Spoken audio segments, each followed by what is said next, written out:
ප්‍රවීණත්වයෙන් නවීනත්වයට GFU Sri Lanka.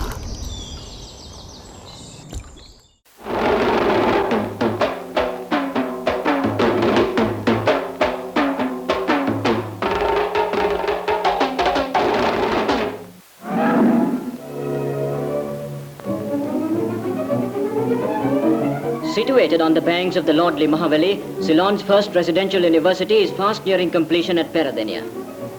The site, which is 1,575 acres in extent, is an inspiring one, typical of central Ceylon with its rushing boulder-stone torrents, its highly molded hills and its varied foliage. In the completed scheme, there will be 10 halls of residence accommodating 1,500 students. The steelwork seen here is for the largest hall of residence accommodating 286 men students. The work is carried out by a Ceylonese firm under the supervision of specialized American engineers. The most up-to-date equipment is being used. Work on the superstructure hall of residence number 8 has begun. The completed building will house 176 women students.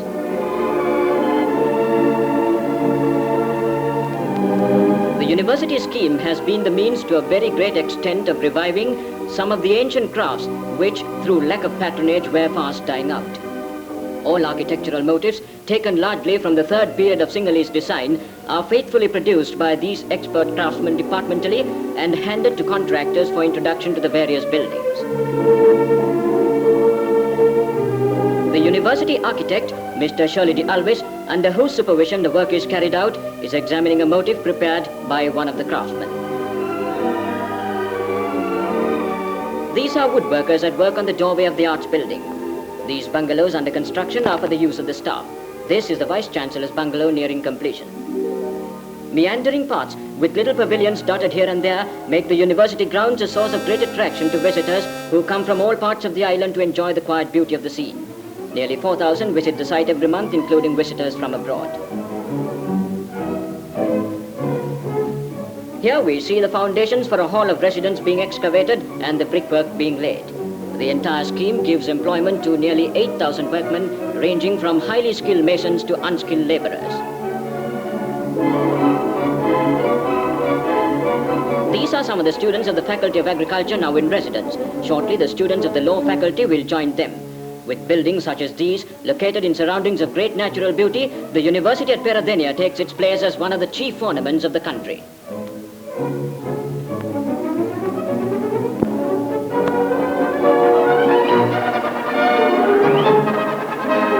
Within 4 days of the publication of the Colombo Plan, the first step towards its implementation was taken in Colombo. The Council for Technical Cooperation was attended by representatives of 11 nations. Mr. Raju Kumarasamy, who represented Ceylon, was unanimously elected the Council's first president. The delegates assembled in Council included those from Canada, Indochina, Indonesia, Pakistan, New Zealand, Australia, India, Thailand, the United States of America and the United Kingdom. The Council will be in continuous session and on it is placed the major responsibility for the economic and social regeneration of the many millions in South and Southeast Asia. Escorted by military policemen on motorcycles, the Prime Minister arrives to witness the parade of the volunteer unit of the Ceylon Army at Ceylon Barracks. The Prime Minister is received by the Earl of Caithness, Commandant of the Ceylon Army, and is conducted to the saluting base.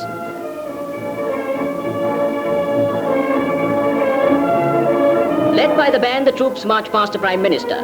Addressing the troops, Mr. Senanayaka said, "The army is one of the symbols of the independence of a country, and I am glad to say that for the first time since Ceylon lost her independence over 4 centuries ago, she has a national army composed of 2 integral parts, a regular force and a volunteer force.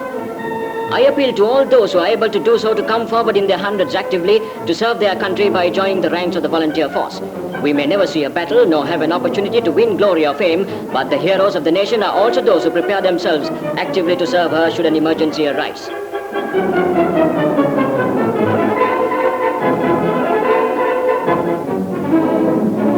The first official act performed by the Minister of State after moving to his new office is the signing of the agreement banning the recruitment of non-nationals for employment on estates in Ceylon. The Prime Minister, Mr. D.S. Senanayake, arrives at Ratmalana Airport to declare open Ceylon's Academy. He was received by the Minister of Transport and Works, the Director of Civil Aviation, and the Commandant of the Air Academy. Before the ceremony, the trainee introduced to the Prime Minister. A spot of crazy flying helped to enliven the proceedings. It also included a few valuable tones for trainee pilots. Here is the Tiger Moth taking off on its crazy mission.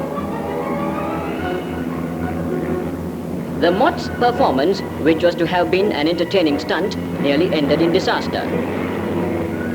It is all over in a moment, but is full of drama while it lasts. As the flying became crazier, the crowd stood up with excitement, and here is the reward. The Tiger Moth comes down nose first. In dangerous proximity to it is a 4-engine Skymaster. Fortunately, all escaped without serious injury. Apart from this incident, the ceremony which ushered in a new era in the history of civil aviation in the island went without a hitch. Rohan Serum, when he came over to play the cello at the Grand Oriental Hotel popular concert by Tony Phillips and his Blue Star Orchestra. Rohan is about to play Elegy by Massenet.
At the end of the recital, young Rohan Serum receives a great ovation.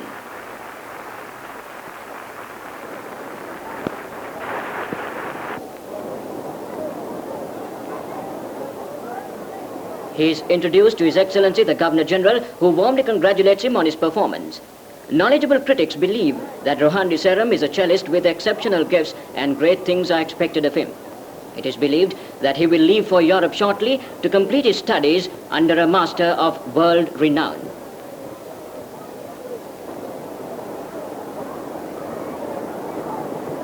The Prime Minister too offers his congratulations.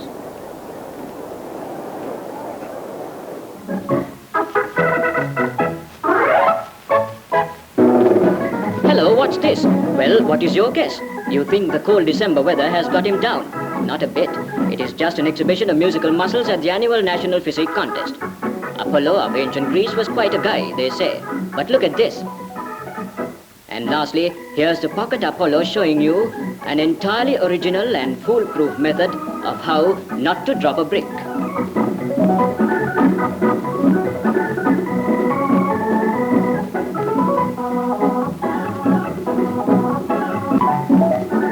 At the finals of the Caldecott Challenge Cup meet held at the Central YMCA, Karuna Dasa won the Lanka Challenge Cup for the best wrestler of the meet.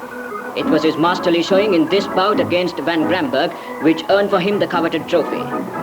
Van Gramberg is evidently off color, and Karuna Dasa's repeated grapples seemed to worry him a good deal. In the end, the superior skill of Karuna Dasa triumphs. He wins the bout and also the cup for the best wrestler of the meet.